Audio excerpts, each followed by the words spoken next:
Hello चो, आइए इस पर सवाल करते हैं। जो हमसे ये बोल रहा है कि 9.85 ग्राम BaCO3 के पूर्ण विघटित होने पर उत्पन्न CO2 का एसटीपी पर आयतन कितना होगा, आपको बताना है। तो बेरियम का एटॉमिक मास आपको क्या लेना, वो भी उसने हमें क्वेश्चन में बता दिया है। परमाणविक भार 9.85 BaCO3 है पूर्ण विघटित, मतलब देख के लग गया बच्चों आपके पास ये स्टाइशियोमेट्रिक क्वेश्चन है। अब बच्चों ये सब आपको कैसे पता चलेगा? प्रैक्टिस, जितना आप क्वेश्चन प्रैक्टिस करोगे, मॉड्यूल लगाओ, क्लास के क्वेश्चन लगाओ, डीपीपी लगाओ, उतनी ज़्यादा आपके पास बच्चों प्रैक्टिस होती चली जाएगी।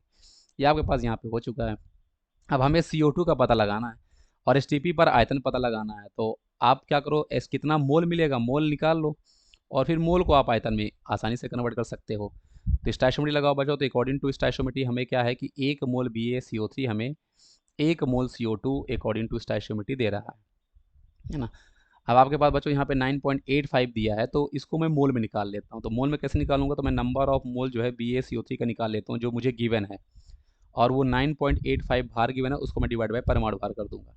इसका परमाणु भार कितना आएगा? बेरियम को 137 लेना है, कार्बन आपका 12 है, ऑक्सीजन आपका 48 हो जाएगा। तो 48 इंटू 12 करोगे तो ये 60 हो जाएगा। ये ऐड करोगे इसमें तो 60 मतलब 197 के आसपास हो जाएगा। अब जब इसको मैं सॉल्व करूंगा तो 9.85 को मैं डिवाइड बाय कर रहा हूँ 197 से, तो ये आपके पास 0.05 मोल आपका BaCO3 आएगा। अब 1 मोल BaCO3 मुझे 1 मोल CO2 देता है, तो ऑब्वियस सी बात है 0.05 मोल अगर मेरे पास बेरियम कार्बोनेट होगा तो 0.05 मोल ही आपको CO2 दे रहा होगा। तो मोल आपका निकल के आ गया है बच्चों।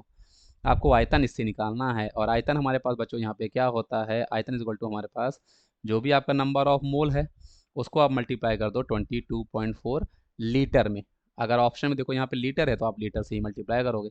अच्छा, एक मजे की बात ये है बच्चों कि आजकल जेई में कई बार क्वेश्चन में वो एसटीपी में जो ये जो आयतन होता है वो 22.4 ना लेके 22.7 लेता है।